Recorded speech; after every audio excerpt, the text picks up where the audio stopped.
de vivre le luxe, je savais pas ce qui m'attendait. Oh, Où est Jésus? tous les samedis j'allais en boîte, je fumais 5 paquets par jour. Où est Jésus? Souvent les jeudis c'était les lundis, je sortais avec 5.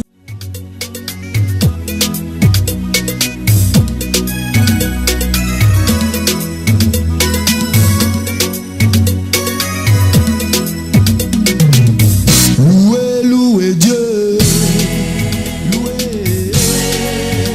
Où est Jésus? Louez Jésus, louez Jésus.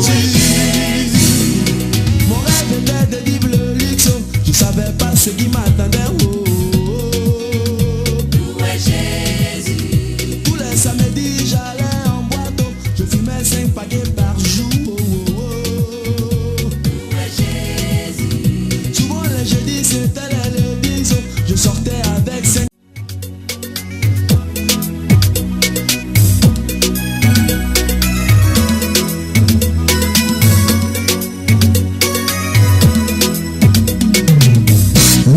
Louez Dieu, louez. Où est Jésus? Louez Jésus, louez Jésus. Mon rêve était de vivre le luxe, je savais pas ce qui m'attendait. Oh, Où est Jésus? tous les samedis j'allais en boîte, je fumais 5 paquets par jour. Où est Jésus? 7 morts dans un accident de circulation ce matin aux environs de 4-20 minutes. La population de Banjoun s'est levée avec les larmes aux yeux.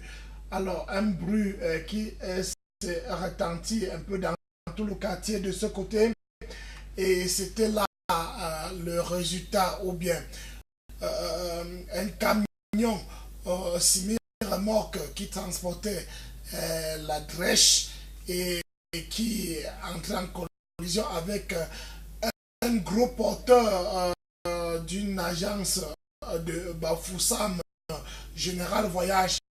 Alors bilan, 7 morts et franchement plusieurs blessés et graves internés à l'hôpital régional de Bafoussam, certains aussi à l'hôpital de Banjoun. Et autre drame encore qui est tellement mystique, un baobab est tombé à Bafoussam au niveau de l'hôpital régional de Bafoussam. Qu'en est-il aujourd'hui? Mesdames, Mesdemoiselles, Messieurs, bonsoir et bienvenue à votre émission traditionnelle, Une dans la Cité. Une dans la Cité, c'est votre émission qui passe le lundi, mardi, jeudi, vendredi, dès qu'il est 19h30. La panique dans la société, la panique, elle est bien vraie. La Bafoussam est en train de paniquer, beaucoup de panique, et surtout que le baobab qui a annoncé, puisque certains ont dit que ça annonce les grands malheurs dans la ville de Bafoussam. Qu'en est-il au juste? Est-ce qu'un arbre ou bien le baobab ne peut pas se fatiguer ou bien ne peut pas arrêter sa vieillesse à un niveau et s'incliner? Ou bien les accidents, est-ce que les accidents que nous observons déjà en cette période, c'est les accidents simples? Mesdames, Mesdemoiselles, Messieurs, pour partager ou bien pour faire une table ronde, ce soir j'ai à ma droite le pasteur Marcel, lui qui a vécu aussi la scène. Bonsoir pasteur et bienvenue sur ce plateau. Bonsoir professeur Rico, chers téléspectateurs, bonsoir. C'est avec beaucoup de plaisir que je vous retrouve ce soir une fois de plus. Oui. Alors, concernant déjà cette histoire il est bien vrai, ça fait déjà peur. On a peur de voyager, on a peur d'emprunter n'importe quoi dans la vie. Je crois que déjà, d'une manière très naturelle, le monde dans lequel on vit suscite beaucoup de peur. Il n'y a pas que lorsqu'on parle des accidents, il n'y a pas que lorsqu'un baobab tombe, il y a aussi le fait que parfois dans le ménage, on est submergé par toutes sortes de situations et de difficultés. Il y a lorsque le compte bancaire est vide, il y a lorsque madame n'est pas, comme on dit, est soumise à la maison, il y a lorsque papa ne rationne pas, il y a lorsque papa, j'ai envie de dire, ne subvient pas aux besoins de la famille. Donc on est comme ça entouré dans les temps où nous sommes de beaucoup de situations qui fassent qu'à un moment donné, la peur est au quotidien. Donc voilà un peu ce que je peux dire pour le moment. Mais avant de continuer, bien sûr, j'ai une pensée très profonde et très pieuse pour toutes les familles là qui comme ça ont perdu quelqu'un de manière dramatique. C'est quand même assez dramatique, c'est quand même assez scandaleux les conditions dans lesquelles ces personnes sont parties. Je pense à ces familles, je leur souhaite beaucoup de courage, bien sûr. Merci beaucoup. Et directement à côté, à ma gauche, j'ai le lion indomptable de la parole de Dieu. On l'appelle Pasteur Prince Lévite Joël, à qui je dis bonsoir. Bonsoir, Pasteur. Merci pour ça, Raiko. Bonsoir à vous. C'est vrai que ce drame n'est pas un sujet de joie, c'est un sujet de tristesse au regard de ce qui s'est passé, n'est-ce pas, très tôt ce matin du côté de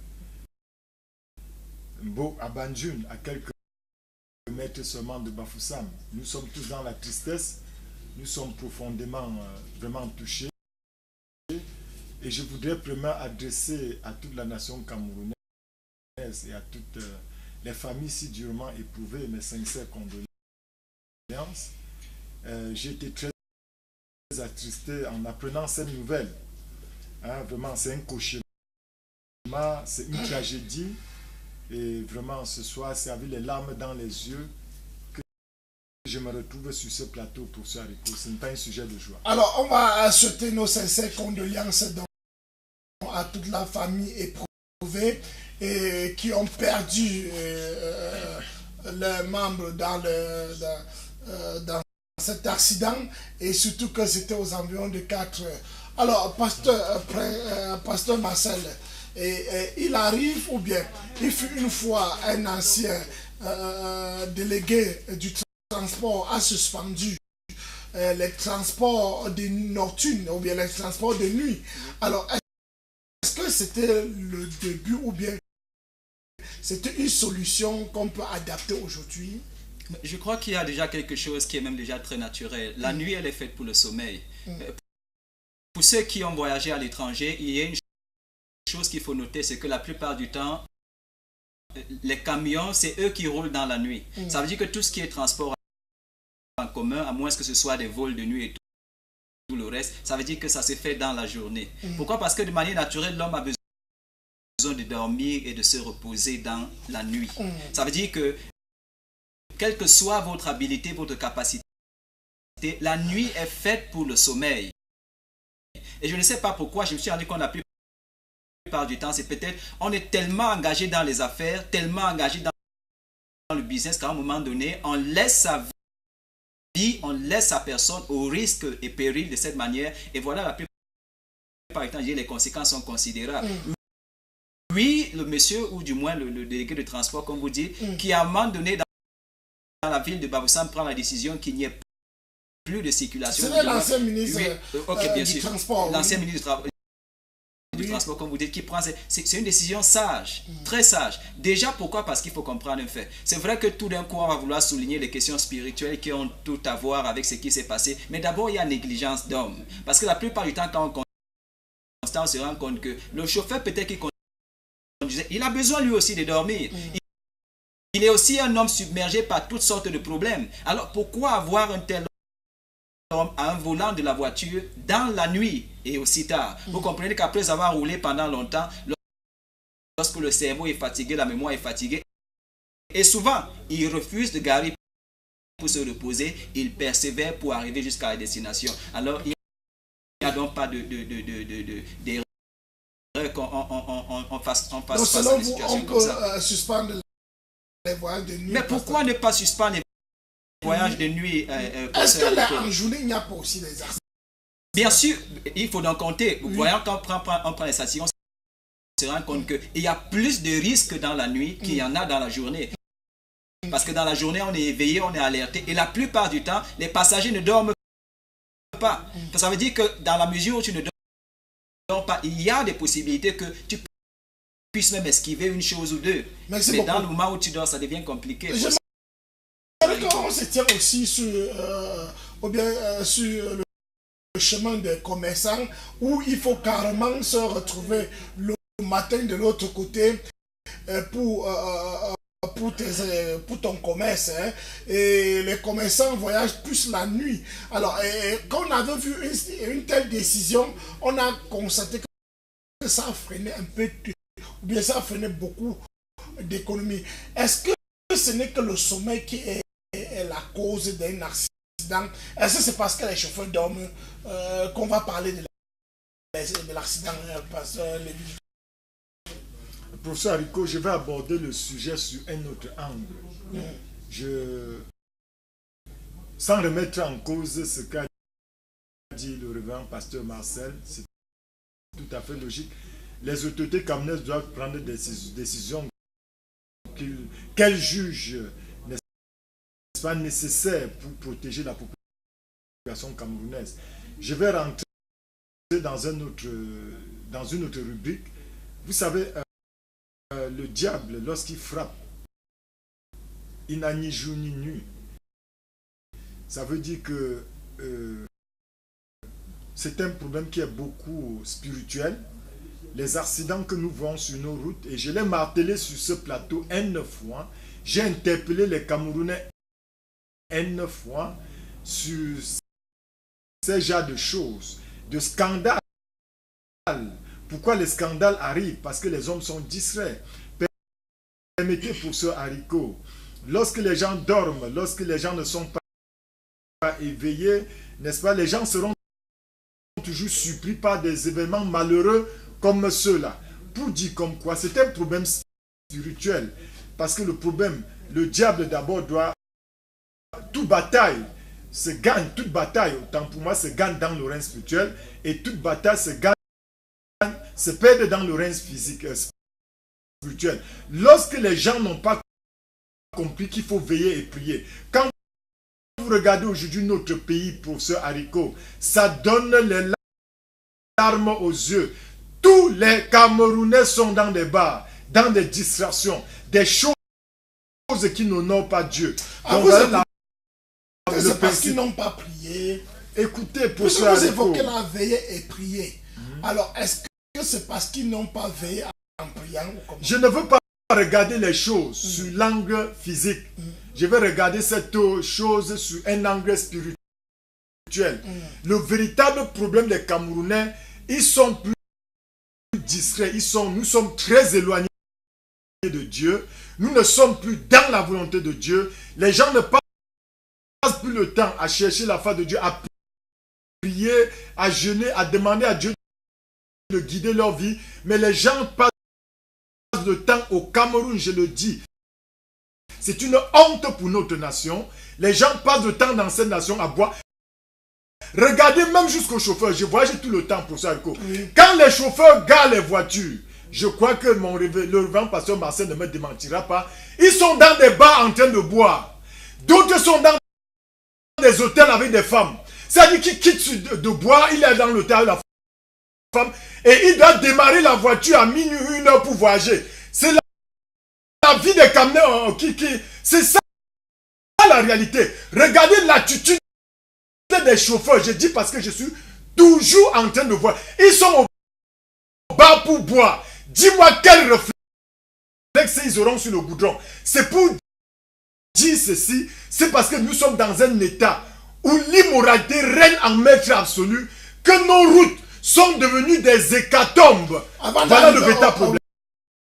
Merci beaucoup. Alors, pasteur, est-ce qu'on va seulement s'arrêter à l'alcool? Est-ce qu'on va s'arrêter seulement au sommeil? Est-ce que, puisque généralement on voit les chauffeurs, carrément on décolle à minuit, à 1 heure. Ils décollent à 1 heure. Alors, ils ont le temps depuis 18 heures pour se reposer jusqu'à 1 heure. Est-ce qu'on peut encore évoquer un problème du sommeil que quelqu'un qui vient de se réveiller à 1 heure pour voyager. Et puis, est-ce qu'on doit évoquer un problème de sommeil par là? Professeur Rico, déjà, il faut souligner ici un fait qui est très important, c'est que tous les chauffeurs ne sont pas de la même compagnie. Ça veut dire, dans le cas, par exemple, l'accident qui a eu lieu très tôt ce matin, on parle d'un chauffeur camion et on parle d'un chauffeur d'une autre agence de voiture. Peut-être pour le chauffeur d'agence, il a eu le temps de dormir, il a eu le temps de se reposer. Peut-être ce n'était pas le cas pour le chauffeur camion. Et vous comprenez que l'accident n'est pas le fait d'une seule personne. Ça veut dire qu'en général, quand on parle d'accident, ça veut dire qu'il y a soit croisement ou alors, j'ai envie de dire, peut-être une mauvaise négociation du visa. Vous permettez quand même. Allô, bonsoir. Bonsoir. Merci de passer par ici. Nous parlons des paniques dans la ville de Bafoussam et surtout qu'à 4-20 minutes, la population de Mbadjoun se levait avec les bruits d'un accident du côté de Bandjoun là-bas. Allô, bonsoir. Parlez, on vous écoute, parlez. Merci. Bonsoir. Bonsoir. Allez-y, on vous écoute, on vous appelle comment? Alors, bonsoir.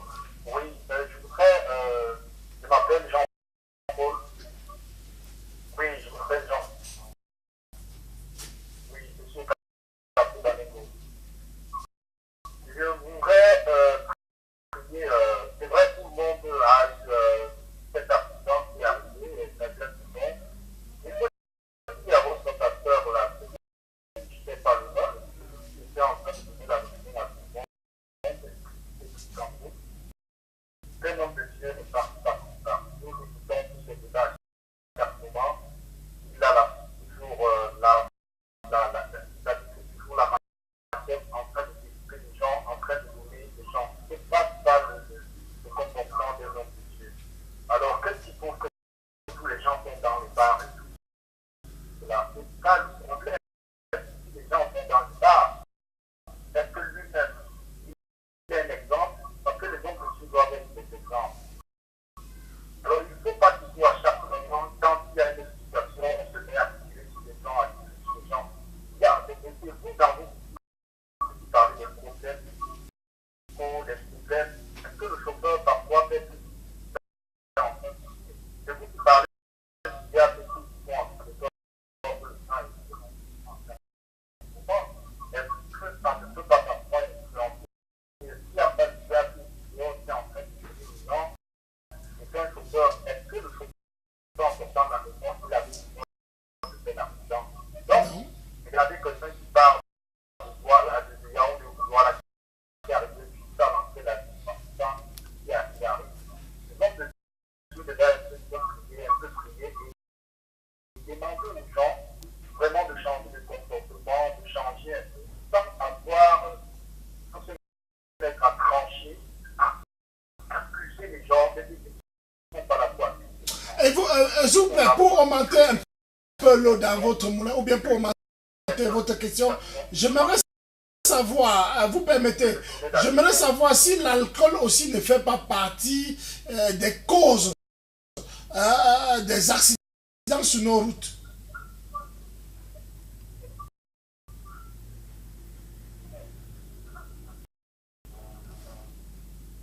L'alcool peut faire partie des causes des accidents sur la route. Il n'y a pas seulement la cause, il y a quelqu'un qui peut se mettre il y a des problèmes dans son foyer.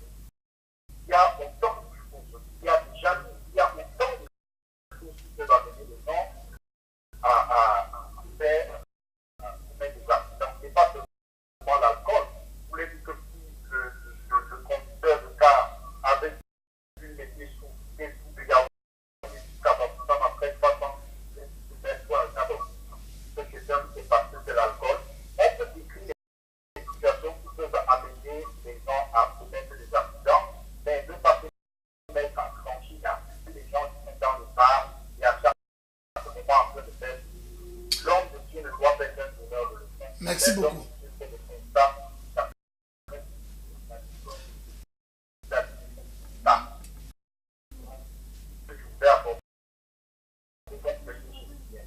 Merci beaucoup. Et nous... Je vous en prie, que c'est les hommes de Dieu qui font un peu, les gens les qualifient comme on les qualifie. Un homme de Dieu ne doit pas, oui, un homme de Dieu ne devrait pas. Nous, on a l'habitude d'écouter votre pasteur qui est à côté de vous là. Il dit des choses réelles, mais il a une façon de dire. Ce n'est pas comme ça, on n'accuse pas les gens là-dedans. Le dernier débat, j'ai appelé vers la fin, vous avez dit que c'était à la fin, j'avais des choses. Il remonte les gens, il touche les gens, il dit des choses qui ne sont pas, c'est pas comme ça qu'un homme de Dieu devrait parler. Contrairement à son voisin. Merci beaucoup. Nous avons pris note. L'homme de Dieu, c'est un homme tolérant. Merci Une beaucoup. situation qui est arrivée, Merci Merci beaucoup. Et je crois que c'est sa façon de parler. Je crois que quand il s'agit de frapper la main sous la table, il frappe. J'aimerais vous inviter à regarder quand même quelques images de cet accident qui s'est produit ce matin aux environs de 4 heures. Et on parle de 7 morts. Et on parlait d'abord de 5 morts sur place. Et qu'à l'hôpital, nous avons 2 qui sont aussi tombés. Là, c'est le bus qui s'est carrément renversé au niveau de Bombadjou là-bas. Vous voyez, ce sont les corps qui sont alignés au sol, comme vous voyez. Ce sont les corps qui sont alignés au sol. Les mamans parmi les corps, il y a une maman qui est allée du côté de Yaoundé pour prendre ses enfants, pour faire rentrer les enfants. Les enfants étaient du côté de Yaoundé pour les vacances. Bon, malheureusement, elle est couchée là. Et le bus, je vous rappelle donc que le bus gros porteur a bel et bien déposé les gens à l'entrée Photo Victor et a consommé même à Tradex qui n'était même pas, qui était à quelques mètres. Donc ça dit, il a consommé, c'est quand il prenait la route et carrément il a rencontré le chauffeur camion, il a rencontré le camion qui, le pneu du camion s'est éclaté, carrément le camion était du côté du bus, du gros porteur. Là, le gars donc, il a géré comme il pouvait gérer. Et le chauffeur du bus est sorti avec un pied. On nous a donné les dernières informations tout à l'heure à 16h qu'on a amputé le pied du chauffeur du bus. Et je vous rappelle que le bus, le gros porteur partait du côté de Bouddha. Alors, il a consommé à Trades parce qu'il savait que c'était pour Bouddha directement. Alors, peut-être même le téléspectateur a mal suivi concernant... il y a des causes quand même pour les accidents. Oui. Et en deuxième position, on peut dire, en première position, nous voyons le sommeil. Oui. En deuxième position, on parle de l'alcool. Oui. Bon, est-ce que, par exemple, en dehors de ça, il y a encore d'autres conséquences ou bien d'autres choses qu'on peut évoquer dans un accident? Je crois que déjà pour un tout petit peu m'adresser aux téléspectateurs de tout à l'heure, je comprends sa réaction. Et ce que j'ai envie de dire ici, c'est qu'on ne peut pas, il n'y a pas de moule pour fabriquer d'hommes de Dieu. Je ne sais pas si on se comprend. Quand pas d'homme de Dieu, ça veut dire que Dieu les fait de manière originale. Il sait comment il dispose de chacun et comment est-ce qu'il donne à chacun de présenter une chose. Quand je voudrais comprendre le pasteur Lévy, je me rends compte que tout d'un coup, à cause de ses convictions, il a voulu présenter cet aspect spirituel de la chose qui, j'ai envie de dire ici, ne doit pas être négligé, bien sûr. Oui. J'ai dit quelque chose d'entrée de jeu, c'est quoi? C'est que pour comprendre le phénomène d'accident, je ne sais pas si on se comprend, il faudrait un peu aller du côté de ceux qui sont plus développés que nous pour comprendre. Ça veut dire qu'en Europe, par exemple, je le dis pour le peu de chance que j'ai eu, on se rend compte que les accidents de cette envergure sont choses rares. Pourquoi? Parce que l'État, au fil du temps, a mis en place des mesures qui fassent que, au fil du temps, on ne soit pas dans de telles situations. Ça veut dire que la vie des citoyens ne soit pas mise en péril de cette manière. Et comme je disais tout à l'heure, vous avez parlé de la mesure d'un ministre des Transports qui a voulu que dans la nuit, que les gens dorment au lieu d'être sur la route. Ce n'est pas chose facile. Ce n'est jamais chose facile. Vous permettez quand même, on vous revient. Allô, bonsoir. Allô, bonsoir. Allô? Oui, bonsoir et bienvenue. On vous appelle comment et vous appelez depuis où? Je suis le pasteur Ngangamine. Oui. Et j'aimerais apporter ma modeste contribution. Vous avez la parole. Donc, ce qui se passe, c'est que moi je m'interroge, voyez-vous. On a deux accidents simultanés dans la ville. Et on a un gros baobab qui tombe. Du coup, je me pose un certain nombre de questions. Est-ce qu'il ne faudrait pas aussi regarder les aspects spirituels, les choses qui se passent dans la vie de Bafoussam, ou alors il faut demeurer uniquement dans le physique? Okay. C'était les questions que je me pose et j'espère que vous me répondez. Merci beaucoup. C'est un pan qu'on devait toucher aussi par là. Voilà. Alors, vous disiez tantôt... J'ai envie de dire, déjà ici, il faut souligner une chose, c'est que parmi les téléspectateurs qui suivent, il n'y a pas que des chrétiens, il y a des gens, j'ai envie de dire, qui peut-être ne croiront jamais. Je ne sais pas si on se comprend. Et c'est pourquoi ici, je voudrais qu'on présente déjà la chose de manière telle qu'on la voit. Je ne sais pas si on se comprend. Voilà, je présentais un cas. Je dis qu'il y a des mesures qui doivent être prises. Parce que la nuit, au niveau de l'État, oui. Parce que la nuit, il faut comprendre une chose. La nuit, elle est dangereuse dans tous les aspects. Pourquoi? Parce que le voleur, c'est dans la nuit, il vole. Même le Christ, lorsqu'il présente l'ennemi, il parle de la nuit. Vous comprenez que la nuit, normalement, n'appartient pas à ceux qui sont, j'ai envie de dire, nécessairement simples. C'est ici. Est-ce que nous pouvons pas, puisque l'État n'est pas dans un bus pour vous... j'aimerais qu'on essaie aussi de voir notre part de responsabilité dans un voyage, pendant le voyage. Alors, c'est vous les passagers qui mettez la pression sur le chauffeur pour dire, mon frère, j'ai un business à traiter le matin à 6 heures, roule rapidement. Nous avons les chauffeurs qui reçoivent aussi les injures par-ci par-là. Est-ce que vous les traumatisez pas aussi? Parce que revenons d'abord à nous.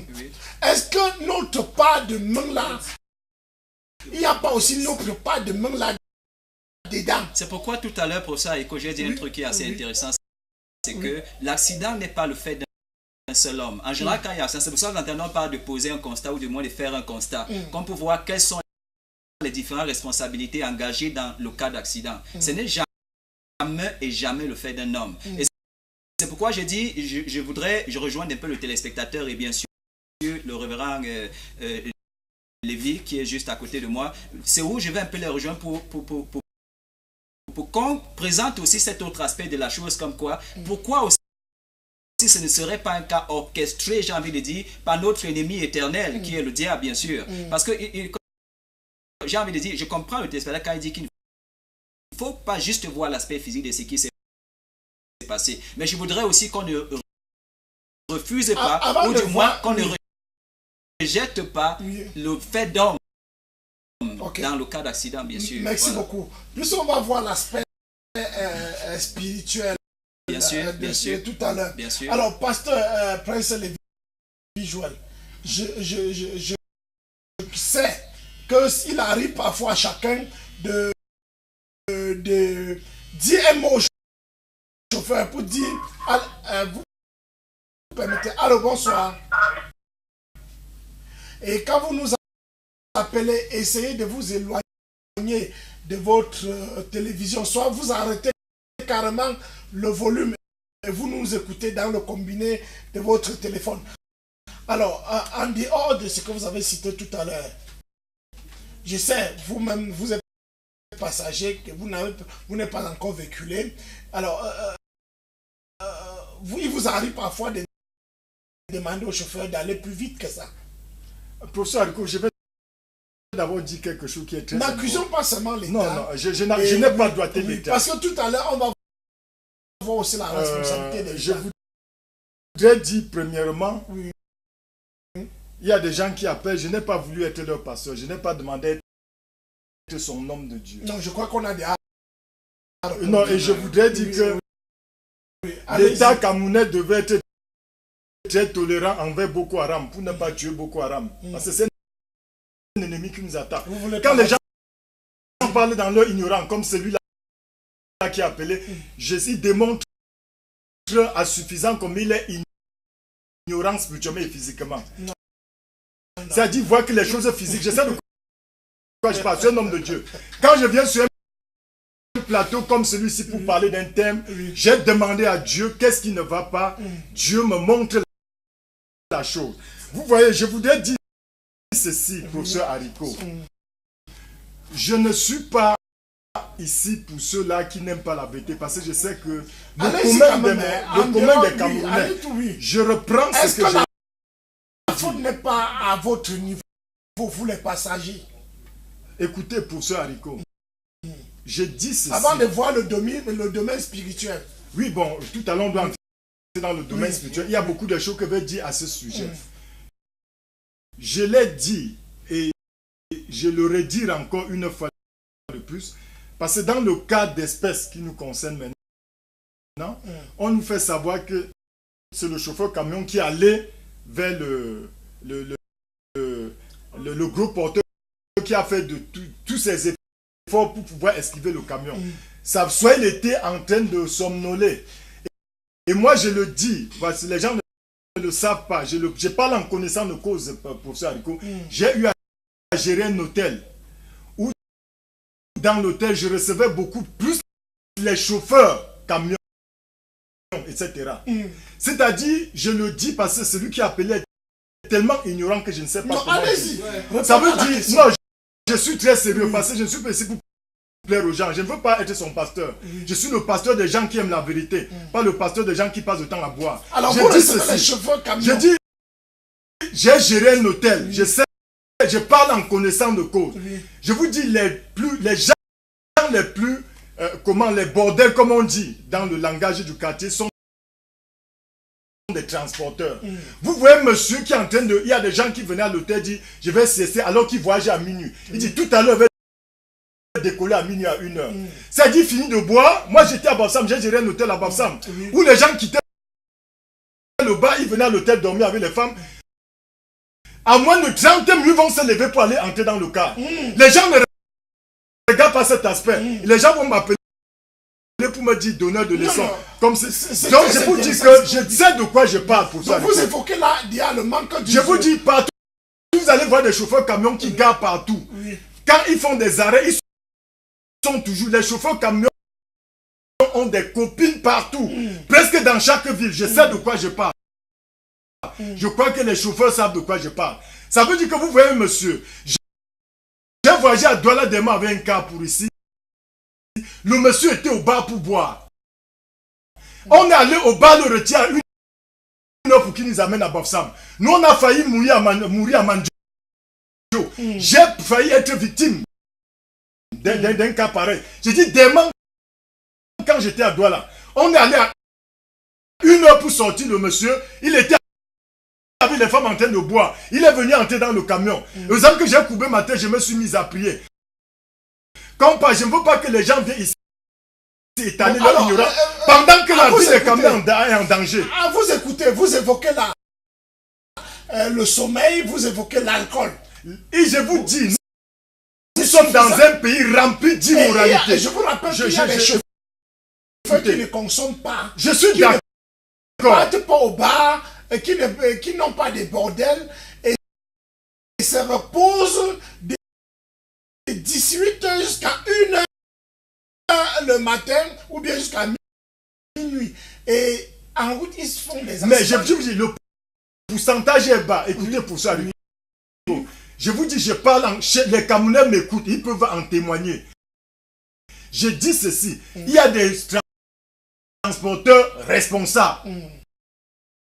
Mais je dis sur 100 transporteurs au Cameroun, 98 sont des insensés. C'est des gens qui mettent la vie des autres toujours à risque.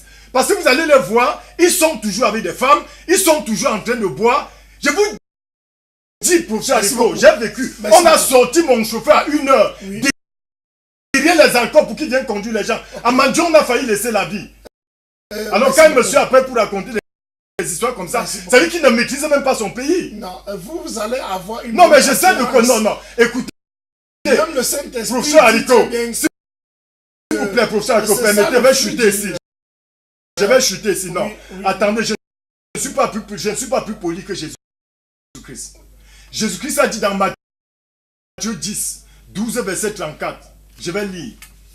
Espèce de vipère, comment pouvez-vous tenir des propos qui soient bons alors que vous êtes mauvais? Car ce qu'on dit vient de ce qui remplit le cœur. Jésus dit aux gens, espèce de vipère. Jean-Baptiste a dit, race de vipère.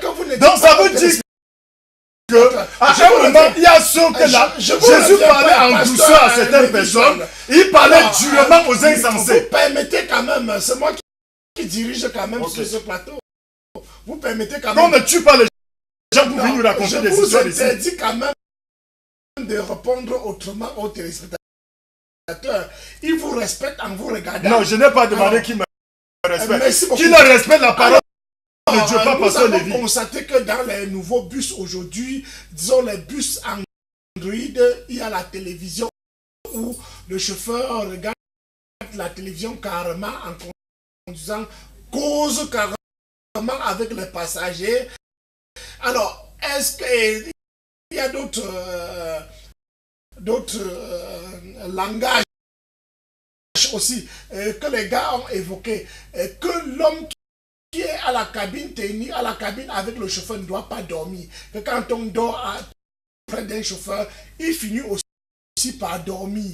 Donc, on interpelle les chauffeurs à se reposer carrément avant de prendre la route. Soi-même, vous pouvez, et on a évoqué aussi l'affaire des primes, pasteur Marcel, on a évoqué l'affaire des primes qui poussent les chauffeurs à travers rapidement. Vous savez très bien que les élèves rentrent bien des vacances. Les élèves rentrent des vacances et puis, vous voyez, donc, il y a bien les va-et-vient. Il suffit seulement de faire au moins 2 voyages, on augmente 5 000 francs sur ton salaire. Soit le chauffeur est tenté de guetter le ramassage qu'il va faire en route et pour se faire beaucoup d'argent.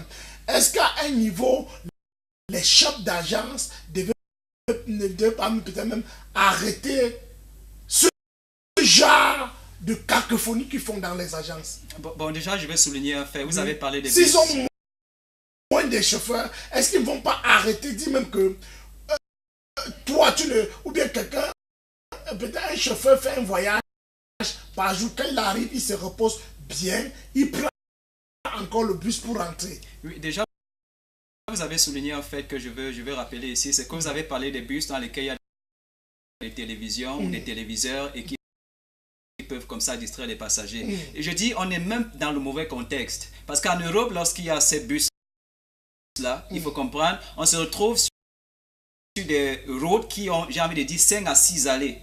Ça veut dire qu'à un moment donné, vous pouvez mettre ce qu'on appelle les autoroutes, bien sûr. Ça veut dire que vous avez tout le temps de vous divertir, parce que parfois c'est des voyages assez longs, mais vous n'allez pas comparer ces routes-là avec ce qu'on a. Je ne sais pas, ça fait juste quelques mois où j'ai utilisé la route Bafoussam-Douala et je me suis rendu compte que, mais faisons attention, déjà les chauffeurs n'ont pas arrêté de donner les témoignages de combien de fois est-ce qu'ils ont été mis à risque sur cette route-là. Et alors, et comprendre que dans les agences, on veut dire aux chauffeurs, si tu fais 2, 3, 4, 5 voyages aujourd'hui, voici combien on ajoute sur ton argent. Mais j'ai dit que c'est grave. Parce qu'il y a là cette volonté manifeste et qui est clairement exprimé, comme quoi tout ce dont on a besoin, c'est de se faire de l'argent. Alors on s'en fout si à partir de ce moment, ça met la vie, j'ai envie de dire, des parents, la vie des enfants en péril. Et c'est sur le fait dangereux, bien sûr. Apparemment, on a un message. Voilà, bonsoir. Moi, je pense que ce sont des rituels chrétiens depuis le collège de la cité. Voilà. Ils pensent que ce sont des rituels. Est-ce qu'un accident aussi ne peut pas arriver aussi? Voyons un peu, avant de voir le côté spirituel, quelle est la responsabilité de l'État là-dedans? Non, elle est toute simple. Elle est toute simple, professeur Haricot. Le Cameroun a besoin de routes. On nous parle de ce budget de 90 milliards qui a été voté pour les routes. Et puis, je me demande bien à quel niveau est-ce que les travaux ont été faits. Je ne sais pas si on se comprend. Oui. À quel niveau exactement? Mais qu'on nous présente et qu'on nous dise, voilà les 90 milliards, on m'a dit, ont été utilisés. Et voilà, on a pu peut-être la route Bafoussam-Yaoundé ou Bafoussam-Douala, qu'aujourd'hui on peut la pratiquer sans être soumis ou exposé à des risques d'accident, bien sûr. Où sont passés les 90 milliards? Ce dont le Cameroun a besoin, c'est des routes. On ne peut pas expliquer aujourd'hui dans ce pays que pour aller de Yaoundé à Douala, je ne sais pas si on se comprend, qu'on se retrouve sur une seule allée où les voitures ont besoin comme ça sur la route. J'ai envie de dire, je me rappelle, j'ai un étranger qui est venu une fois et qui disait que il est terriblement difficile de conduire en Afrique. Et que si un chauffeur africain se rendait, déjà un chauffeur camerounais se rendait en Europe, il serait un expert. Je ne sais pas si on se comprend. Parce qu'il a vu les risques sur la route. Que si un chauffeur camerounais se rendait en Europe, il serait un expert. Ça veut dire qu'il aurait à apprendre la conduite au blanc. Parce qu'il faut vraiment se contrôler sur la route pour conduire. Alors l'État camerounais, ce dont on a besoin en tant que population, en tant que citoyen, c'est des routes. J'ai envie de dire à un moment donné, il faut se révolter. Oui, même s'il y a un aspect spirituel, un peu comme tout cela se dit, mais je dis, on a offert les conditions à tous ces esprits et tous ces autres pour manigancer et manipuler un peu la population comme il le faut. Malheureusement, c'est qu'on constate même que les routes, l'axe qu'on a au Cameroun, ou bien qui relie les villes. Alors, Pasteur Lévy, je déplore quand même, quand vous regardez quand même ce genre de route, c'est comme si c'était le chemin pour aller, qui mène dans un village. Alors, dessus quoi même, les Songo, les Herbes ont pris encore même une partie. Alors, à qui la responsabilité de couper? Puisqu'à l'époque, on parlait de la mairie qui s'occupait aussi à un niveau. Mais on voit que finalement, les herbes envahissent déjà la route. Il n'y a plus de visibilité pour les chauffeurs. Ok, merci pour ça. Quelle est la responsabilité de l'État? Justement, l'État a failli dans la gestion des routes au Cameroun. C'est un aspect qu'on ne peut pas négliger.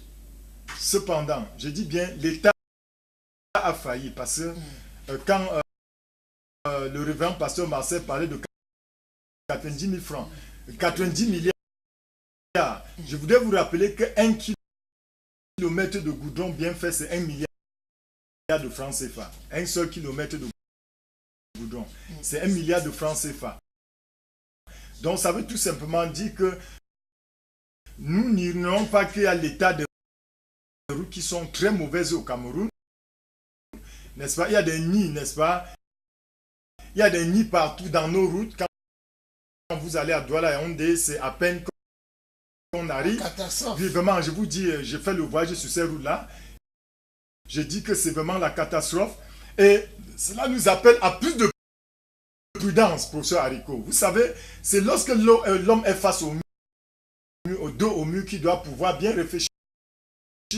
Quand vous voyez les pays les plus émergents en Afrique aujourd'hui, ce sont des pays qui n'ont aucune ressource du sous-sol. Donc ça veut dire que, en principe, comme disait le révérend pasteur Marcel, je crois qu'on devait être des meilleurs chauffeurs parce que cela nous amène même à aller pas à une vive allure. Parce que si j'imagine... Est-ce que les Dodan aussi à un niveau ne peut pas rêver certains chauffeurs comme vous avez évoqué tout à l'heure qui dorment? Les Dodan, est-ce qu'on n'a pas besoin des Dodan à chaque peut-être 5 mètres de la route pour laisser rêver les chauffeurs qui dorment? Même les Dodan ont leurs problèmes. Beaucoup sont morts à cause des Dodan. Peut-être vous ignorez cela. Je crois que les experts de la route vous le diront.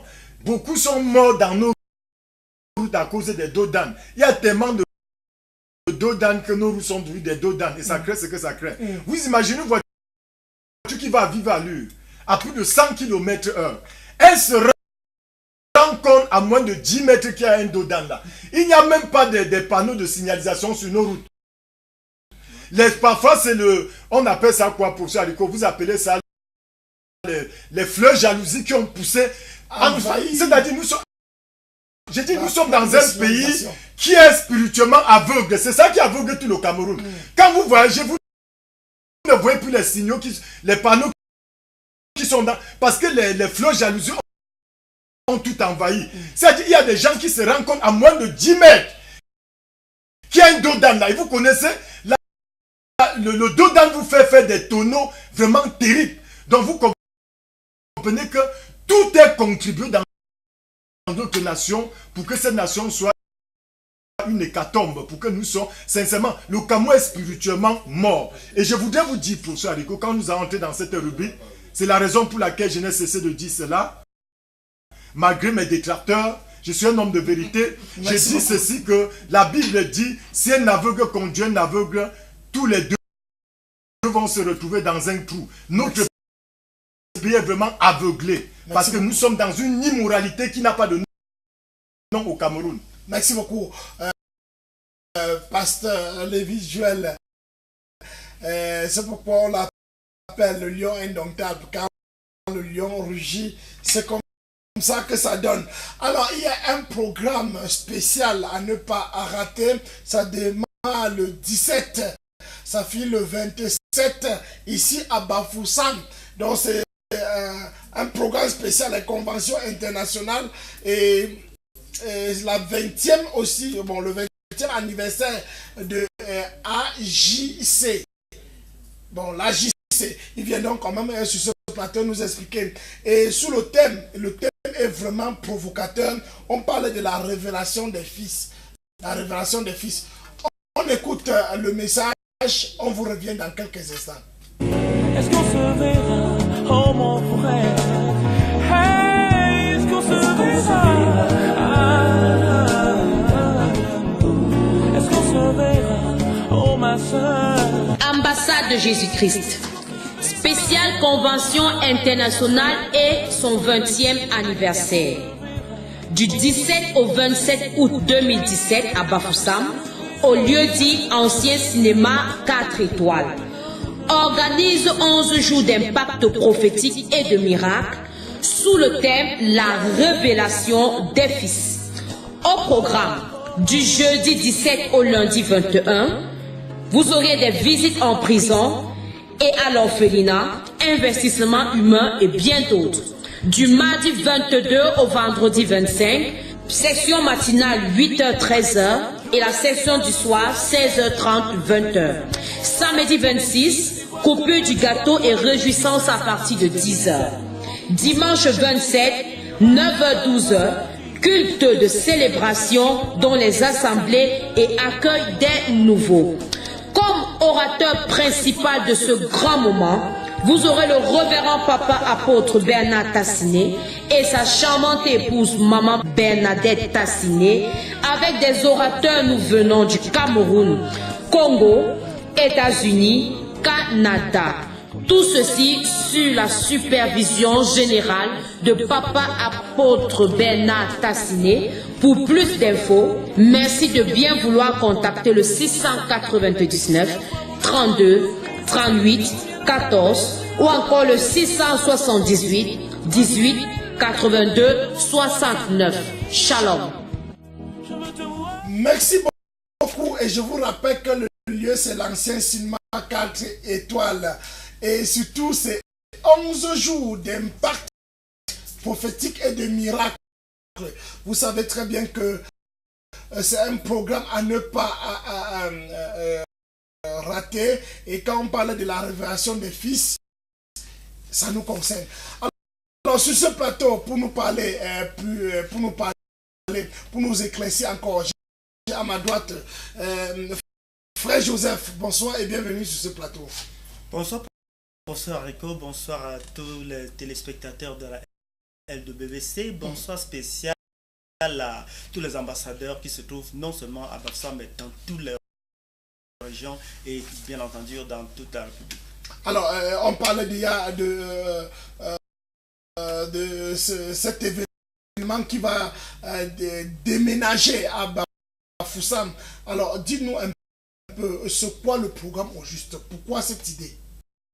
Alors, l'idée est venue du ciel et l'idée a été transmise à notre papa, le révérend papa apôtre Bernard Tassigné, qui est le surintendant et le visionnaire du ministère ambassade de Jésus-Christ. Il s'agit donc d'un programme qui a été communiqué à lui-même par le ciel et qui va effectivement, comme tu l'as si bien dit, qui va commencer le 17 autant pour moi et qui va aller jusqu'au 27 de ce mois. Voilà, 11 jours. Alors, les qui sont interpellés pour ce... Est-ce que ce n'est que les fils de l'Assemblée ou bien ça concerne les autres? Bien que qui sont concernés. Bien que le thème de ce grand programme, qui est d'ailleurs un double programme, parce qu'il s'agit là de la Convention internationale doublée de la célébration du 20e anniversaire, bien que le thème est la révélation des fils, ça ne concerne pas seulement les fils du ministère ambassade de Jésus-Christ. En réalité, il s'agit des fils du royaume. Et qui parle du fils du royaume, parle de toute personne qui a donné sa vie à Christ. Donc nous interpellons par là tous ceux-là qui sont véritablement des chrétiens authentiques à venir à ce programme. Merci. Pas seulement les ambassadeurs, mais tous les chrétiens et même tous ceux qui aspirent à devenir enfants de Dieu. Merci beaucoup, Joseph. Et il y a à ma gauche, j'ai le pasteur, j'aime l'appeler comme ça, Pierrot. Pierre, bonsoir et bienvenue sur ce plateau. Oui, bonsoir professeur Rico et un bonsoir à tous les fidèles téléspectateurs de la Vision Channel. Voilà, et on parle de ce grand programme. Alors, qu'est-ce qu'on doit retrouver au programme au juste et qui démarre? Je rappelle que le programme démarre le 17 août et ça finit le 27 août. Alors, qu'est-ce qui est au programme au juste? Oui, tel que le programme est déjà détaillé à partir même des affiches et des handbills que nous avons, du 17 au 21, il y a plusieurs activités qui sont un peu paraconventionnelles, à l'instar de la visite à la prison, la visite à un orphelinat de la place, il y aura l'investissement humain et à partir du 22, nous allons ouvrir la convention proprement dite. Donc la convention, non seulement elle sera riche en prédication de la parole de Dieu à partir de la semaine du 22, mais avant même la semaine du 22, il sera question de manifester notre présence dans toute la ville de Bafoussam en particulier et dans toute la région de l'Ouest, voire même au-delà des frontières parce qu'on sont sur les réseaux sociaux. Donc il sera question de visiter la prison, visiter les prisonniers pour leur apporter quelque chose du réconfort, visiter ceux qui sont orphelins, aller comme ça, travailler quelque part pour montrer aussi que nous ne sommes pas des paresseux. Et ensuite, le 22, nous allons ouvrir la convention. N'oublions pas qu'il y aura toujours deux sessions, la session matinale et la session vespérale. La session matinale peut commencer vers 7h30 où nous aurons l'école du ministère, les différents enseignants. Et la session du soir va commencer à partir de 16h30. Oui. Où nous allons avoir tout ce que les gens aiment voir aujourd'hui. Alors, est-ce que ce n'est que le couple pastoral qui vont tenir ce programme ou bien il y a d'autres orateurs invités? Les orateurs vont venir du Cameroun, du Gabon, du Congo, des États-Unis et de l'Allemagne. Le couple pastoral, le couple apostolique, c'est le couple visionnaire. Donc, ils sont là en tant que visionnaires. Bon, peut-être ce n'est pas un secret que je dévoile, mais je ne sais pas si Papa lui-même sera même orateur. Il peut arriver qu'il soit orateur, mais il y a plusieurs orateurs qui vont venir du Cameroun et hors de nos frontières. D'accord, on parlait de la révélation des fils. Oui. Le thème là est un peu trop évocateur. Lorsque nous lisons Romains chapitre 8, le verset 19, Oui. la Bible dit la création attend avec un ardent désir la révélation des fils de Dieu. Vous voyez des choses que nous voyons aujourd'hui telles que l'arbre qui est tombé, vous avez évoqué tout à l'heure, un Dieu, parce que certaines personnes disent que c'est leur Dieu. Il y a un Dieu qui a succombé quelque part. Alors, est-il vraiment Dieu?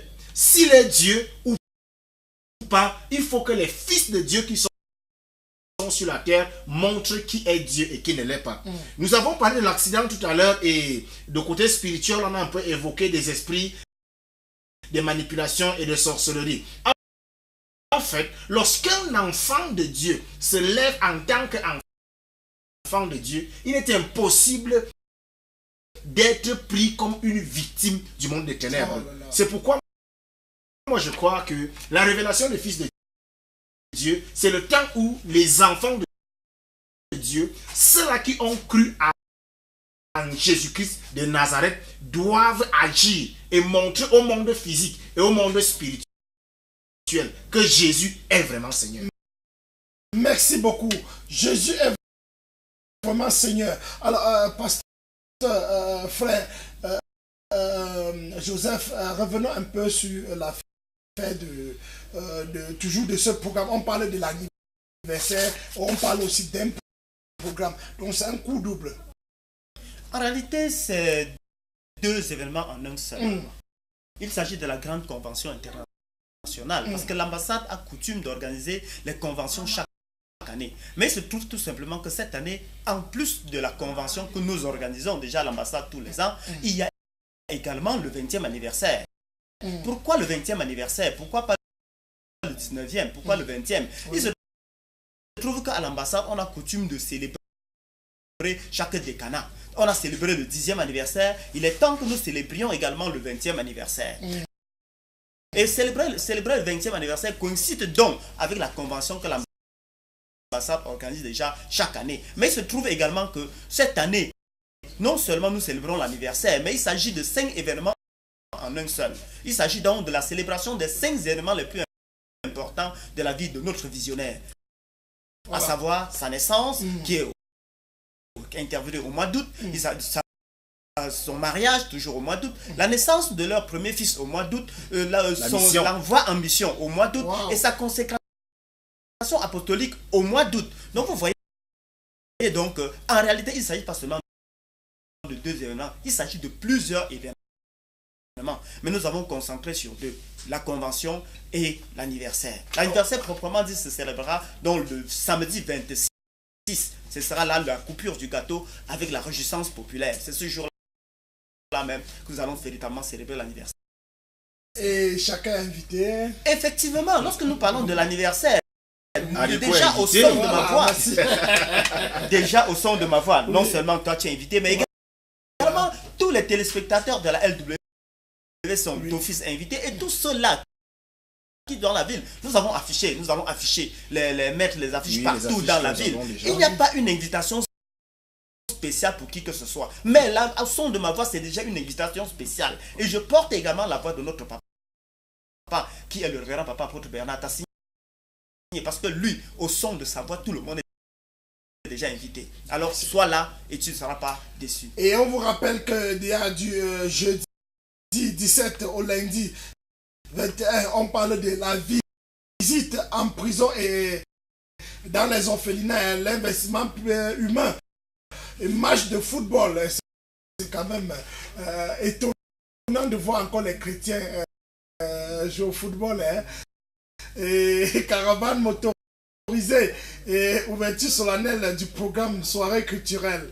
Oui, professeur, je voudrais te dire que en ce qui concerne le match de football, vous savez, les chrétiens ont une façon de faire. C'est-à-dire qu'ils sont plus concentrés dans la lecture et l'étude, la méditation de la Bible, et ils oublient parfois même de se distraire. Il est donc question de dire aux gens que les chrétiens ne savent pas seulement lire la Bible, qu'ils ne sont pas seulement à l'église, mais qu'ils peuvent également se retrouver dans un stade de football et jouer mieux que les grands joueurs de football. Également, lorsque nous parlons de la visite en prison, vous savez que quelle que soit l'horreur du forfait d'un prisonnier, il reste un être humain créé à l'image et à la ressemblance de Dieu. Bien sûr que cette image a été noircie et défigurée par le péché, mais vous savez également que là où le péché abonde, la grâce surabonde. Donc c'est l'occasion pour l'ambassade d'aller leur donner le réconfort et de leur faire comprendre que Christ a besoin de leur cœur. D'accord, un petit mot, juste quelques secondes pour sortir, Pasteur Pierre. Oui, et je voulais parler à tous les fidèles téléspectateurs de la Living Water Channel que chaque chose a son temps. Et Dieu a prévu ce temps particulier pour faire quelque chose dans la vie de quelqu'un. Notre père, mon père, papa apôtre Bernard Tatien, il a dit que cette convention est placée sous le signe du salut des âmes. En fait, il sera question d'appeler Jésus dans les vies. Alors, toi qui souffres, toi qui as des problèmes, toi qui es malade, toi qui es oppressé, ou toi qui veux connaître la profondeur de la parole de Dieu, tu es le bienvenu dans ce programme. L'ambassade de Jésus-Christ est une grande famille et personne n'est étranger à l'ambassade. Viens nous rejoindre. Non seulement nous allons faire toutes ces choses ensemble et nous allons célébrer notre Seigneur Jésus-Christ ensemble. Merci beaucoup. Petit mot avant pour sortir, Pasteur Joseph. Oui, en tant que président du comité d'organisation, je voudrais interpeller tout un chacun, alors faisant comprendre que cet anniversaire, ou bien cette convention, ou bien ce double événement a une triple dimension. Premièrement, ça a un aspect évangélique. Deuxièmement, ça a un aspect spirituel. Troisièmement, ça a un aspect festif. Et en tant que président du comité d'organisation, je voudrais dire à chacun qui est là que nous avons pris toutes les dispositions pour que chacun se sente à l'aise. Sur le plan sécuritaire, tout a été mis en ordre. Sur le plan légal, tout a été mis en ordre. Sur tous les plans, tout a été mis en ordre. Alors, en ce qui concerne l'accueil, l'hébergement, la restauration, tout le monde, tous ceux qui viendront seront à l'aise. Je voudrais tout simplement dire à chacun, nous vous attendons les bras ouverts. Merci beaucoup. Merci beaucoup. Ne ratez pas, donc je rappelle encore que c'est du 17 au 27 à Bafoussam, à l'ambassade de Jésus-Christ. Et c'est aussi à l'ancien cinéma à 4 étoiles. Donc ne ratez pas. Et le programme chaque soir, donc on va avoir le programme chaque soir de 16h30 jusqu'à 20h.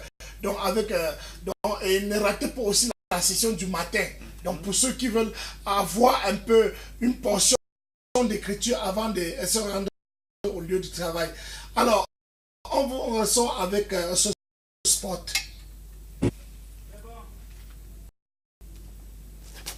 Bon. Est-ce qu'on se verra? Est-ce qu'on se verra? Oh ma soeur. Ambassade de Jésus-Christ. Spéciale convention internationale et son 20e anniversaire.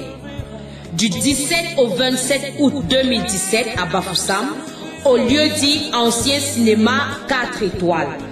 Organise 11 jours d'impact prophétique et de miracles sous le thème La révélation des fils. Au programme, du jeudi 17 au lundi 21, vous aurez des visites en prison et à l'orphelinat, investissement humain et bien d'autres. Du mardi 22 au vendredi 25, session matinale 8h-13h et la session du soir 16h30-20h. Samedi 26, coupure du gâteau et réjouissance à partir de 10h. Dimanche 27, 9h-12h, culte de célébration dont les assemblées et accueil des nouveaux. Comme orateur principal de ce grand moment, vous aurez le révérend papa apôtre Bernard Tassiné et sa charmante épouse maman Bernadette Tassiné avec des orateurs nous venant du Cameroun, Congo, États-Unis, Canada. Tout ceci sur la supervision générale de papa apôtre Bernard Tassiné. Pour plus d'infos, merci de bien vouloir contacter le 699 32 38 14 ou encore le 678 18 82 69. Shalom. Merci beaucoup. Après cette petite pause, nous revenons sur ce plateau pour vous parler une fois de plus de la panique qui a secoué la vie de Bafoussam depuis hier. Alors, parlons un peu du côté spirituel de César Jacques d'Arcidang. Alors, pasteur Lévi Joël, il est bien vrai qu'il faut noter, les chauffeurs ne sont pas simples. Je dis encore très bien, ceux qui sont sur la route ne sont pas simples. Carrément, vous vous rendez compte qu'un chauffeur conduit à un niveau, soit à un virage, retrouve un lit en bambou qui a carrément barré la route. On voit parfois le serpent, on voit parfois même un enfant qu'on a déposé, on voit parfois une grand-mère qui est en train de traverser la route à force de vouloir peut-être vouloir l'éviter, on se retrouve carrément dans le ravin. Vous voyez bien les images de ce qui se passe. Est-ce qu'on ne peut pas imaginer, est-ce qu'on ne peut pas penser un instant que c'est un truc spirituel ou bien c'est la sorcellerie de la route? Professeur Rico, je voudrais souligner quelque chose qui est très important. J'ai conduit moi-même, ça fait au moins 12 ans. Et je vais vous dire une chose qui est assez sérieuse, c'est que... Parce qu'on va retrouver quand même, avant de... Oui. On va retrouver les images du Baoba tout à l'heure. Oui. Voilà, nous parlons de l'aspect un peu spirituel de l'accident. Justement, nous sommes toujours sur ce cas d'accident. J'ai envie de dire, ça fait moi-même 12 ans que je conduis. Et je voudrais vous dire, la route n'est pas pour les enfants. La route est pour les hommes spirituels. Ça veut dire que lorsqu'on dit route, il faut d'abord comprendre que c'est des choses qui existent dans l'esprit. En fait, même la Bible parle du chemin. Elle parle du chemin tortueux, elle parle du chemin difficile et tout le reste. Vous comprenez que tout ce qui a à voir avec la route est d'abord chose spirituelle. Ça veut dire qu'il faut comprendre que pour se lancer sur le chemin, il faut être disposé ou du moins prédisposé. Il se passe un problème dans ce pays, c'est que beaucoup de gens se sont retrouvés dans la conduite, pas par choix, mais par contrainte. Ça veut dire que la plupart de ces chauffeurs n'ont aucune conscience. Ça veut dire que les passagers qui sont derrière, j'ai envie de dire, la valeur humaine n'est pas dans leur cœur. Je ne sais pas si on se comprend pour ça, Rico. C'est un fait que j'ai noté. Maintenant, il ne faut pas oublier cet aspect spirituel que j'utilise ici l'occasion pour interpeller tout ce qui dans la vie de Bafoussam s'appelle chrétien. Avant qu'on ne revienne, ou du moins qu'on se retrouve sur ce plateau, vous avez dit quelque chose, vous avez parlé de l'aspect de la prière. Oui. Est-ce qu'il n'est pas nécessaire pour quelqu'un lorsqu'il sort de la maison de prier? Mais vous voyez, ce n'est pas un combat individuel. C'est un combat qui doit, j'ai envie de dire, réunir tous ceux qui dans cette ville se réclament du corps du Christ ou du moins se réclament chrétiens. Je ne sais pas si on se comprend. Est-ce qu'à un niveau, voilà, quand vous parlez de la prière, est-ce qu'à un niveau, un chrétien dans un bus ne représente pas Dieu dans ce bus-là? Pourquoi quand il y a malheur, ça frappe aussi le chrétien qui a passé le temps à prier, à faire des nuits de prière? Justement pour ça que j'ai dit, ce n'est pas une action individuelle.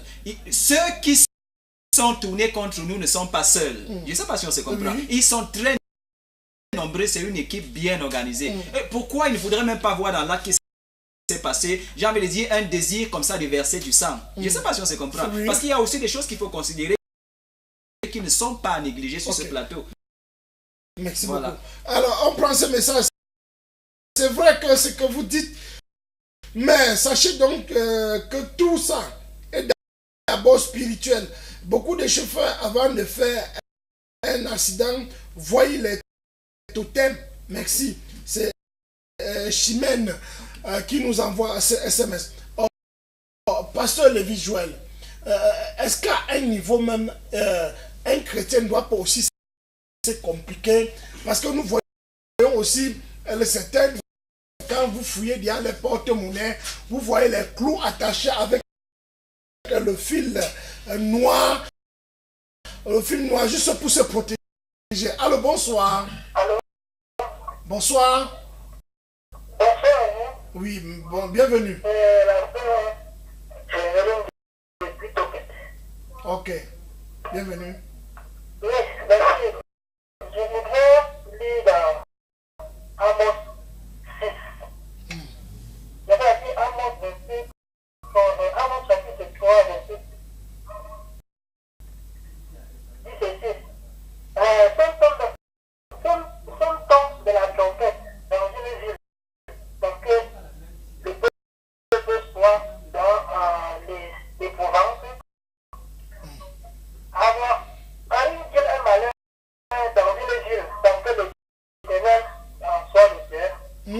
Bon, je dis ça pourquoi? Je dis ça pour poser une question au pasteur. Est-ce que la femme de Bajoum là a grandi à l'Éternel ou bien sinon qu'il me révèle bien ce que je dis ce passage? Très bien. Une très bonne question qui ne doit pas quand même vous échapper. Oui, pasteur, alors, peut-il arriver un malheur sans que l'Éternel ne soit derrière? Je crois que ça détourne même de la question, mais je vais faire un effort. Quand vous lisez la Bible, lisez encore la suite. La Bible dit l'Éternel ne fait rien, ne permet rien, sans avoir montré cela à ses serviteurs. Ça veut dire que quoi? Quand je parlais ici, professeur Haricot, vous aviez parlé, nous sommes dans le côté spirituel de la chose. Si un homme de Dieu ne vous parle que des choses physiques, il n'a même pas cru. Les choses, tout ce qui se passe ici-bas se passe d'abord dans le règne spirituel. Je vais revenir là, parce qu'il est important. Voici ce que Jésus-Christ dit dans Jean, parce que nous sommes là pour décrypter ça. Oui. Jésus-Christ dit dans Jean chapitre 3, verset 12. Si vous ne croyez pas quand je vous parle des réalités terrestres, comment pourrez-vous croire quand je vous parlerai des réalités célestes?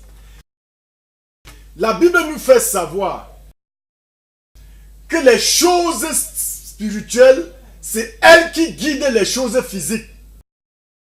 Okay. Bon, ça veut dire quand même à la question. Laissons un peu répondre à la question. Est-ce qu'il ne peut pas avoir les accidents simples? Est-ce que c'est toujours spirituel? Professeur Haricot, oui. Chaque acte sur la terre, je suis désolé, je sais qu'il y a des bonbons pasteurs qui n'ont aucune révélation du ciel qui vont dire ça. Tout ce qui se passe, c'est ce que la Bible dit, a d'abord une manifestation spirituelle. Même quand quelqu'un meurt, son arrêt de mort a eu lieu depuis dans le règne spirituel. Ça veut dire que tout ce que nous vivons ne sont que les conséquences des choses qui se passent dans le ciel. Voilà pourquoi l'apôtre Paul a beaucoup parlé des choses spirituelles. Il dit dans Éphésiens 1, verset 3, il dit dans Colossiens 3, verset 3, vous êtes morts et votre vie est cachée en Jésus-Christ et Jésus est caché dans le Père, dans les lieux célestes. Okay. Il dit, dans Éphésiens 1, verset 3, toutes vos bénédictions se trouvent en Jésus-Christ dans le règne spirituel. Ça veut dire que si vous perdez le combat dans le règne spirituel, vous allez perdre le combat sur le règne physique. Et je chute en disant ceci. Il y a des gens qui me regardent, et moi je sais, parce que moi je sais ce que Dieu en tout me dit. Je sais qu'il y a des Rosicruciens qui regardent cette émission. Ils savent très bien ce que je dis. Il y a des formations qui regardent. Ils ne sont pas contents de cette émission.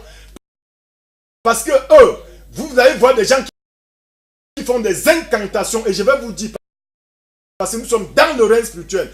Il y a des gens qui font des incantations de la nuit pour orchestrer des accidents. Quand vous voyez des accidents, ils sont déjà orchestré par des sorciers. Parce qu'ils ont besoin de boire du sang humain.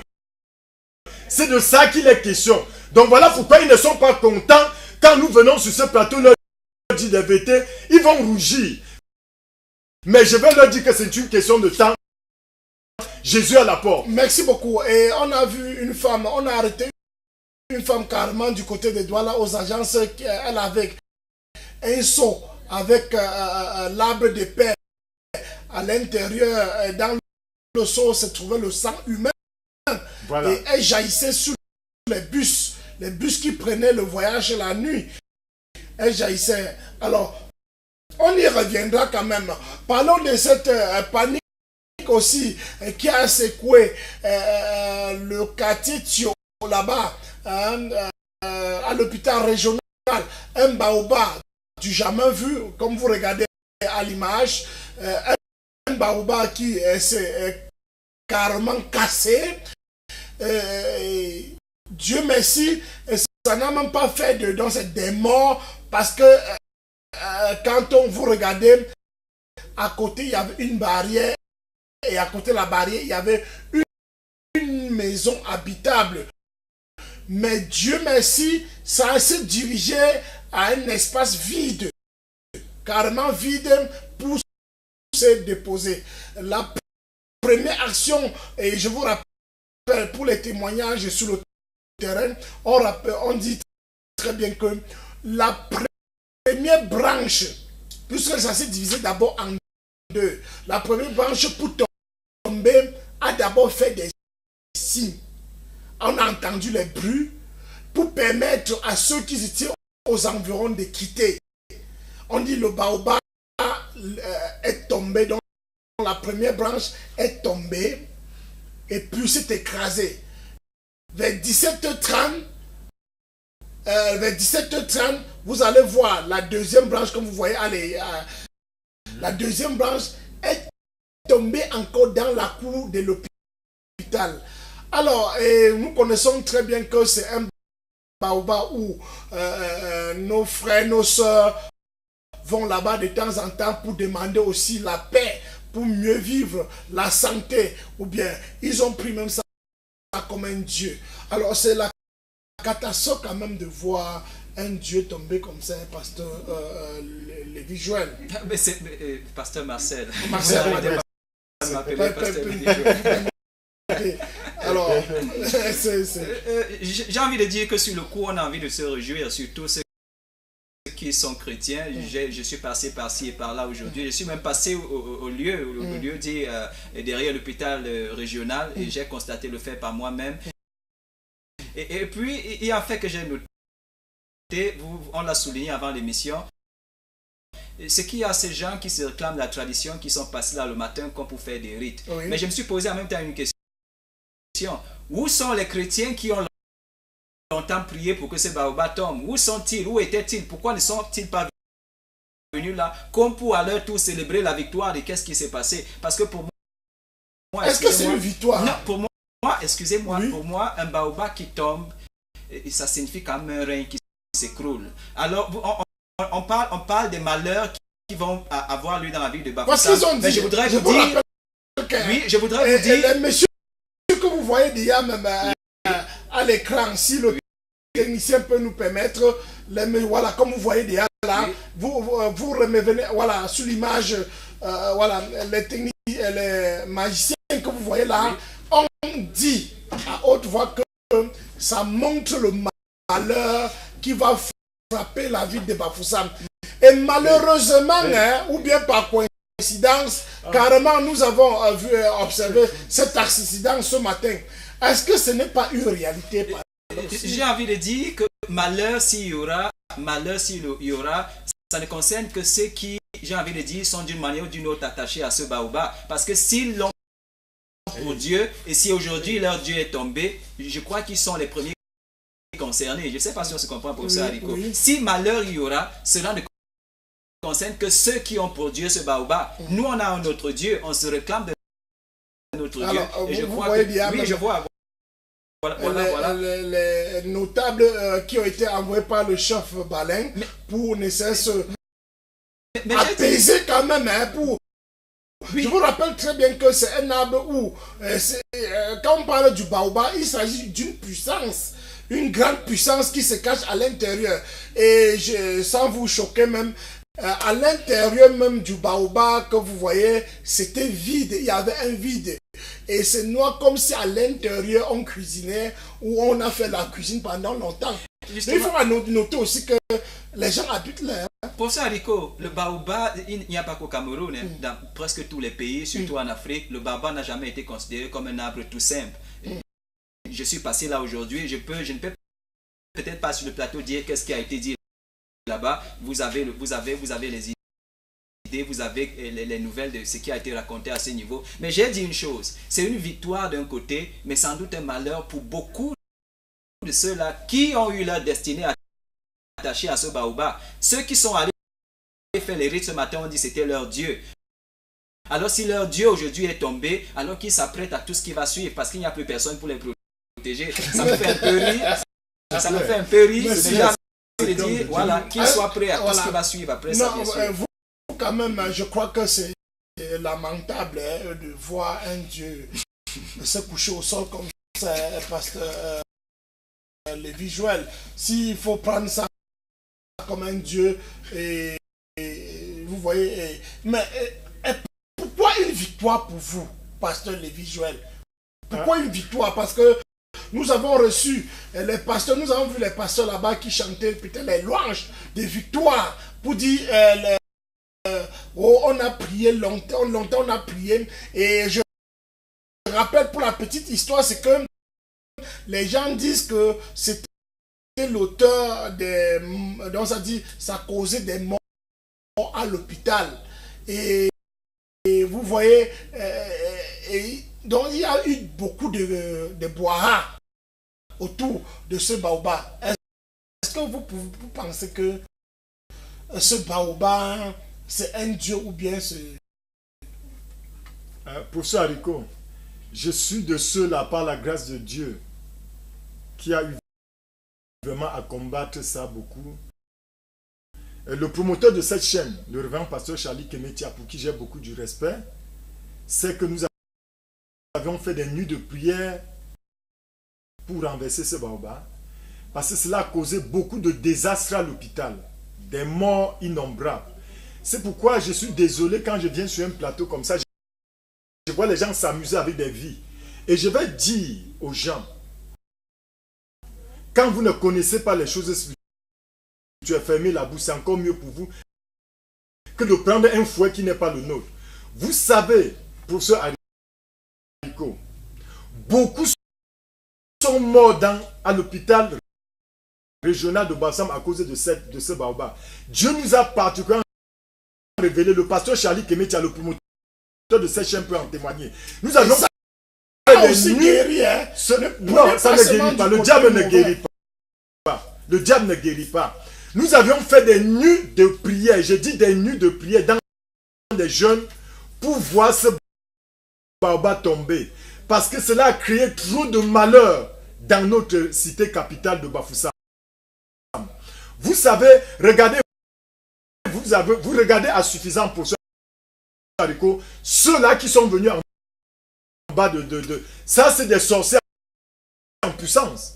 Quand vous les voyez venir là, ils viennent faire quoi? Ça veut dire que vous comprenez qu'il y a des choses mystiques qui se passent.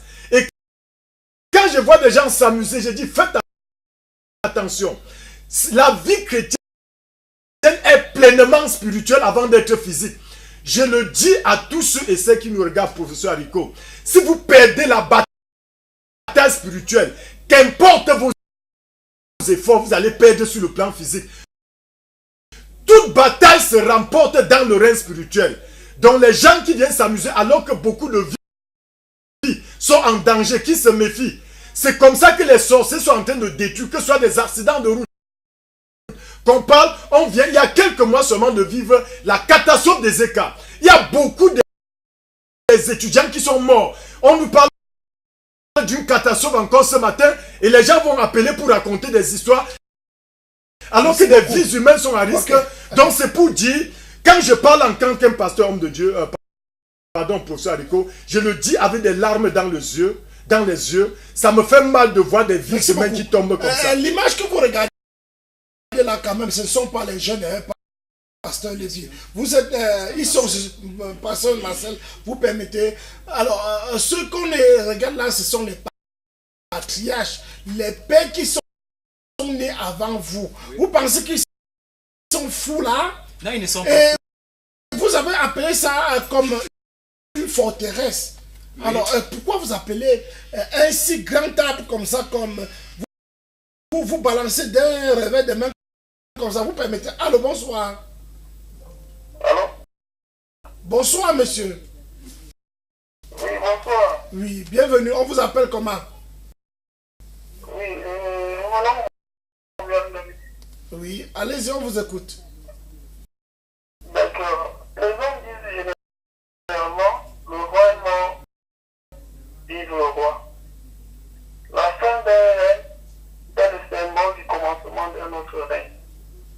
Moi, ma prière, c'est que les chrétiens qui ont vu ce règne tomber, je ne veux pas citer les noms, mais on sait quel est le roi qui est tombé, devraient prier pour que le nouveau roi qui va se lever soit celui-là qui craint Dieu.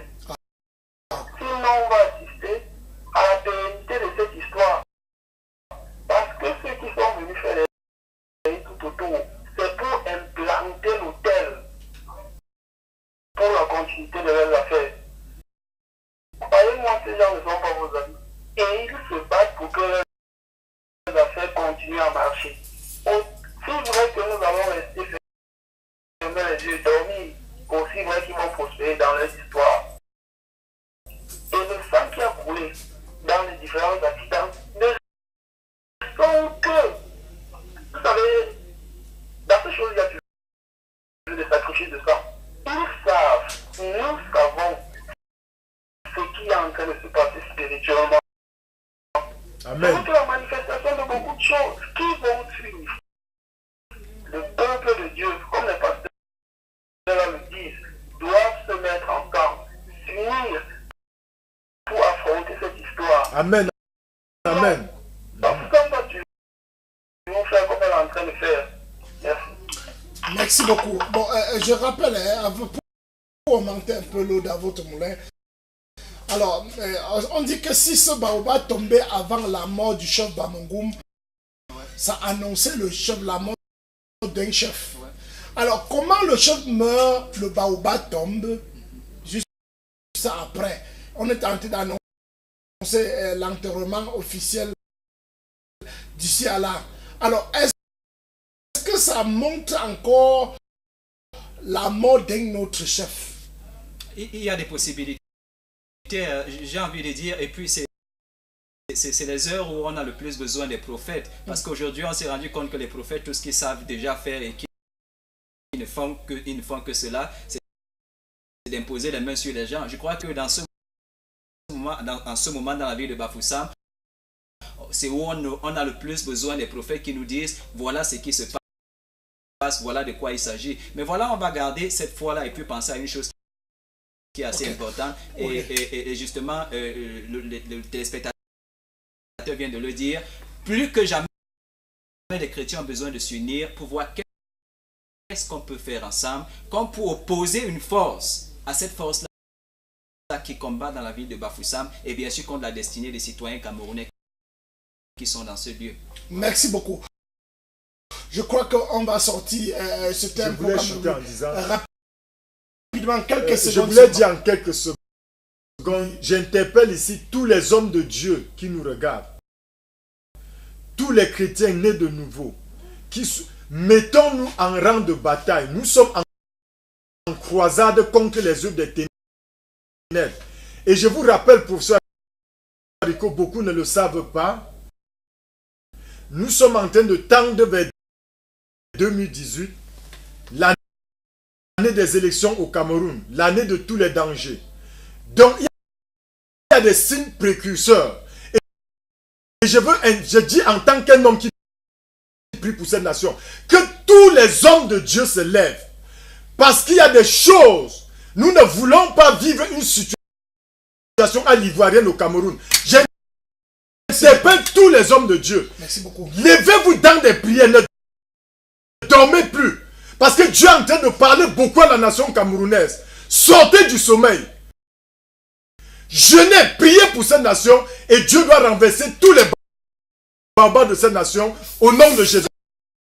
Moi, voir Jésus, c'est le programme qui va suivre juste après. Et je vais souhaiter nos sincères condoléances à toute la famille éprouvée, hein, ceux-là qui ont vu les chers frères, sœurs tomber dans cet accident. Vraiment que le Seigneur vous remonte. Et pour ce baobab, Wetamsi, comme disaient les anglophones, bonne soirée à vous. C'était une émission spéciale, Pani dans la cité.